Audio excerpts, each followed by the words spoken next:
Tere jälle, lugupeetud vaataja.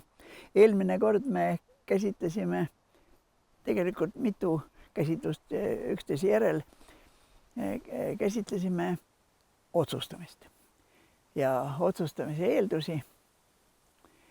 Ja täna järgmises arutluses ma lubasin käsitleda nüüd juhtimist ja täna hakkamegi käsitlema, aga enne juhtimise juurde minemist ma tahaksin siiski veel ühele minu arvates väga-väga olulisele detailile tähelepanu paluda ja selleks on situatsioon. Tähendab, otsustamine ja juhtimine sealhulgas siis edasi juba on võimalik sõltuvalt situatsioonist. Tähendab, otsustamine eeldab seda, et subjekt, kes otsustab, tunneb end valikusituatsioonis. Kui ta tunneb end sundsituatsioonis, siis otsustamises osaleda ei saa. Siis peab tegema seda, mida kästud, nii nagu kästud, siis kui kästud, seal kus kästud ja nii edasi. Siis ei saa otsustada. Aga pangem tähele, vastutustunne ja aktiivsus, eks ole, kujunevad läbi otsustamine. Sundsituatsioonis otsustada ei saa, järelikult vastutustunnet ja aktiivsust ei kujune. Ja see on põhjapaneva tähtsusega igasuguses ühiskonnaelu valdkonnas.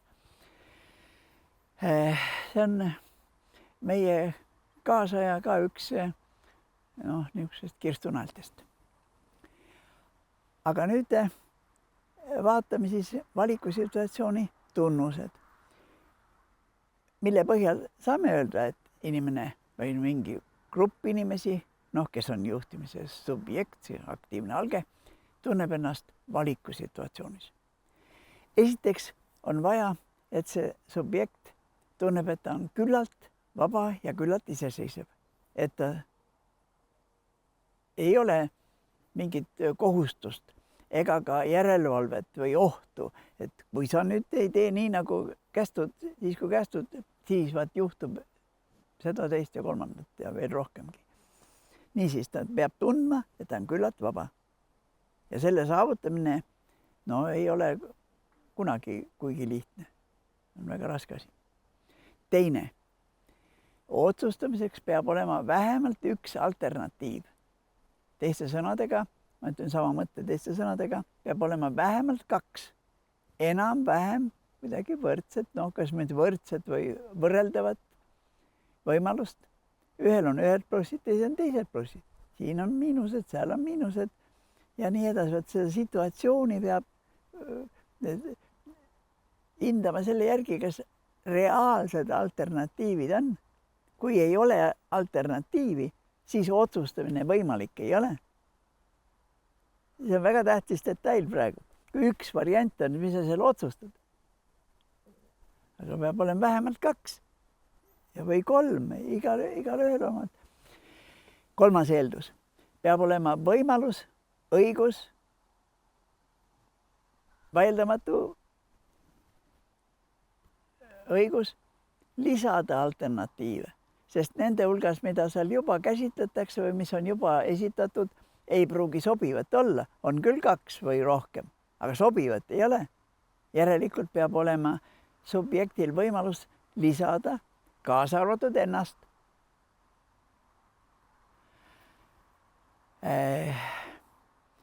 Neljandaks, subjekt ja tema kõrval olevad isikud soovitavalt ka peaksid aduma, et tegemist on väga tähtsa küsimusega. Selle, millest sõltub väga palju, eksida ei tohi, midagi üle jala lasta või mööda minnes ja vasaku jalaga kuidagi ükskõik mismoodi või see peale otsus. Otsus on, millega kaasneb midagi, ainult selline, kus nüüd tunned, et nii.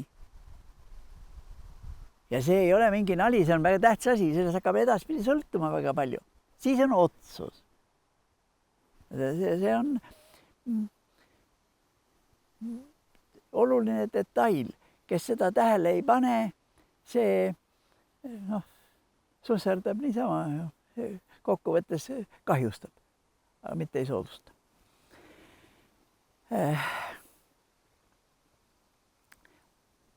tähtis on mitte ainult see otsus teha nii, vaid nüüd selle otsusega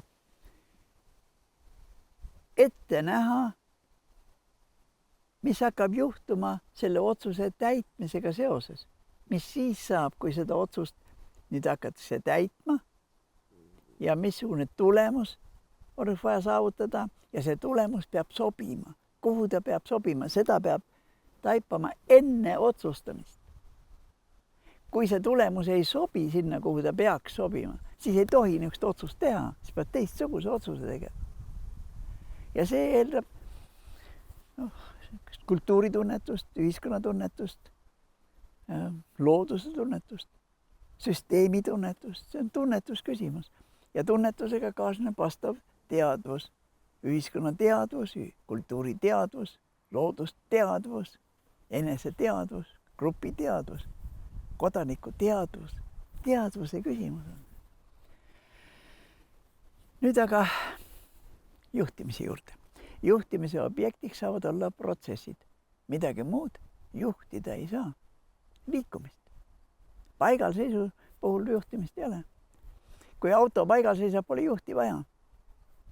Juhti on vaja alles siis autojuhti, kui on vaja sõita. Aga siis peab teadma, kus sa oled. Siis peab teadma, kuhu sa tahad minna. Siis peab teadma, milline tee tuleb läbida, millised võimalused ja takistused tuleb ületada ja millised reeglid on vaja arvestada. Auto puhul liikluseeskirjad, peab tundma neid, aga siis on terve rida teisi asju veel, mida peab silmas pidama ja nii edasi. Niisiis juhtimise objektiks on protsessid. Auto puhul on siin sõitmise puhul on lihtne, eks ole. Aga kuidas on ühiskonnas, kuidas on isiklikus elus, organisatsioonis, institutsioonis, igal pool on oluline eristada need protsessid, mida peab juhtima ja need protsessid, mida ei tohi juhtida, mis peaksid kulgema iseregulatiivselt. Asjaolu, et põhiliselt protsessid kulgevad ju iseregulatiivselt, ei tähenda seda, et me ei peaks teadma iseregulatsiooni eeldusi. Vastupidi, me peame nägema pidevalt vaeva selleks, et need protsessid, mis meie hoolde on usaldatud, kulgeksid rahuldava rütmiga, rahuldava intensiivsusega, kindlusega, oleks järjepidevus tagatud ja nii edasi, suur hulk tegureid me saame luua ja peaksimegi põhiliselt tegelema juhtival kohal olles iseregulatsiooni eelduste kujundamisega. Selle arvestusega, et iseregulatsioon kulgeb ootustega kooskõlas. Näiteks ükskõik keda või mida arendada ju ei saa. Areng on objektiivne. Me saame luua arengu eeldusi, täpsemini öeldes eelduste süsteemi. Kui kas või üks arenguks vajalik eeldus on väga nõrk või puudub hoopis, siis pole väga tähtis või pole üldse tähtis, kui head on teised eeldused. Ühe eelduse puudumisest piisab selleks, et midagi ei juhtu, arengut ei ole. Areng ei saa kulgeda. Võtame lihtsa näite taime puhul ka, millistel eeldustel, kui paned viljatera maha, millistel eeldustel ta või ükskõik missuguse seemne saab hakata idanema, võrsuma, seal õitsema, viljuma. Ja nüüd on vaja kõiki eeldusi, mitte ainult seal huumust ja niiskust, vaid ka valgust ja kaitset ja kõiki teisi eeldusi.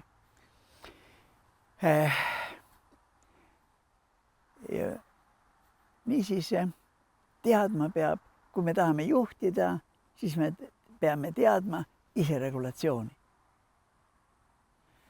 Muidugi peame teadma ka lähtekohta, kus me oleme. Noh, liikluse puhul on kaardi peal mingi geograafiline punkt, kus me asume, see on lihtne. Aga ühiskonnas, milline seis on, perekonnas, milline seis on, lähtekoht. Ja nüüd loome kujutluse, läheme kaugema tuleviku kohta ja kui me tahame seda seisundit, mida me kujutluses kujundame, saavutada, siis muutub see kujutlus eesmärgiks. Kui see kujutlus eesmärgiks ei muutu, kui me ei hakka saavutama, kujutlus on küll, aga saavutamiseks ei pinguta, siis on tegemist unistusega, see pole üldse eesmärk. Eesmärgiks muutub see, mida me püüame saavutada. Ja saavutamiseks on vaja vahendeid, meetodeid, rütmi, pinget, siis on vaja terve hulk tegureid, kaasa arvatud muidugi kõikvõimalikud ressursid. Materiaalsed ja mittemateriaalsed ressursid, mille olemasolu, iga ressursi olemasolu on tingimus teiste oluliste ressursside kasutamiseks. Et see ressursi ja tingimuse dialektika ja protsesside siseloogika on raamatus Elanikuks kodanikuks käsitletud ja kui see ikkagi on täiesti müstika ja sellest mitte midagi aru ei saa, no siis juhtimises tegelikult osaleda ei saa, efektiivne ei saa see kindlasti olla. Efektiivsuse, otstarbekuse ja intensiivsuse ühtsus on väärtus, mitte pelgalt efektiivsus. Niisiis kõigepealt peab olema ikkagi arusaam sellest, kas on üleüldse otstarbekas ja pole mingit mõtet täiustada lollusi, eks ole, sigadusi. See aksioloogiline aspekt ei ole vähem tähtis kui mingi muu aspekt. Niisiis, nüüd hakkame vaatama edasi lisaks sellele subjektile, kes peab olema arukas ja ühiskonna ja kultuuri seostes orienteerub neid ühiskonna ja kultuuri väärtusi ja müüte, tabusid ja voorusi, inimeste voorusi tundev ja tunnustav, austav ja arvestav. Ja nüüd edasi peab ta juhtimise eeldusena tundma neid protsesse, mida ta tahaks juhtida. Protsess on siis ajalises järgnevuses ja loogilises seoses olevate sündmuste järjepidev jada. Aga missugused on need sündmused? Etapid on kestvad sündmused, etappide vahel on üleminekud. Arvestama peab nii etappe kui ka nende vahel olevaid üleminekuid. Just üleminekud on enamasti kõige olulisemad sellepärast, et siis on süsteem labiilne. Ja seal võib juhtuda igast asju. Nii seda, mis soodustab ja võimaldab kvalitatiivseid üleminekuid, kui ka seda, mis ängistab ja takistab ja lõhub ja purustab. Nii et üleminekud on eriti tähtsad, kahjuks juhtimisõpikutes neid suurt ei käsitata. Aga nüüd Elanikus kodanikuks on see käsitlus olemas ja loodan, et inimesed panevad seda tähele ja teevad endale selgeks. Selle asja teadmine on üks asi, aga nüüd arvestamine praktikas on teine asi ja see sõltub igast ühest konkreetselt isiklikult. Muidu üldine jutt, eks ole. Aga üldine jutt peab olema selleks, et edasi iga lugeja, iga mõtleja fikseeriks oma erilise ja selle erilise sees oma konkreetse isikliku. Siis on asjal mõtet. Üldise, erilise ja üksiku ühtsus on tähtsus. Ma olen seda korduvalt rõhutanud, aga tundub, et ikka vähe. Kogu aeg mõni vaatab ainult üldist ja siis ütleb, et see on üks abstraktsioon, mis mul sellega tegema, mis mina sellega teen. No aga kui see üldist ei ole, siis eriline ja üksik läheb nässu varsti. Nii et ja ainult need, kes tegelevad konkreetsete asjadega, need ütlevad, et nad on praktikud, ega nemad mingi teooriaga ei tegele, nad on praktikud ja siis see olevat just nagu väärtus. Ei ole. Te pead suutma mõtestada seda praktikat, käsitleda seda erilistest seostes ja lõpuks üldistama. Ja nii siis alt üles. Juhtimise järgmiseks eelduseks on printsiibid, põhimõtted, mida järgida terviku puhul, seoste puhul, nende igas etapis, igas üleminekus. Ja printsiibid ei ole kuigi vähem tähtsad kui eesmärgid. Kui printsiipe ei ole, siis on printsiibitus. Siis on üsna väike tõenäosus, et õnnestub midagi tegelikult saavutada. Ja järgmise punktina ma nimetan kriteeriumid. Juhtimise eelduseks on side, edasisidestus ja tagasisidestus. Seda me käsitlesime. Aga kui printsiipe ei ole, siis ei saa edasisidestus õnnestuda. Aga kui kriteerium ei ole, pole tagasisidestus võimalik. Sest igasuguse hinnangu tõsidust iseloomustab see, milliste kriteeriumide alusel see hinnang on tuletatud. Aga kriteeriumid ja printsiibid on vaja läbi mõelda, selgeks mõelda, avalikustada, vähegi võimalik, siis ka avalikustada. Ja tänu sellele on võimalik nii siis edasisidestus kui tagasisidestus. Kui need kaks asja puuduvad, siis juhtimist tegelikult ei toimu. Toimub mingisugune vägivald, mingi susserdamine, mingisugune teistele mulje jätmiseks, mingi lõhkumine, mingisugune vägivaldne sunniviisiline asjade sättimine, ma ei tea, eelarve korrastamine. Aga juhtimist ei saa tekkida. Lihtsalt ei ole sellist asja. Ja siis ei ole mõtet imestada ka, et väga palju välja ei tule. Süsteem on sel juhul ebaefektiivne. Tänan tähelepanu eest, järgmises arutluses jätkame süvenemist.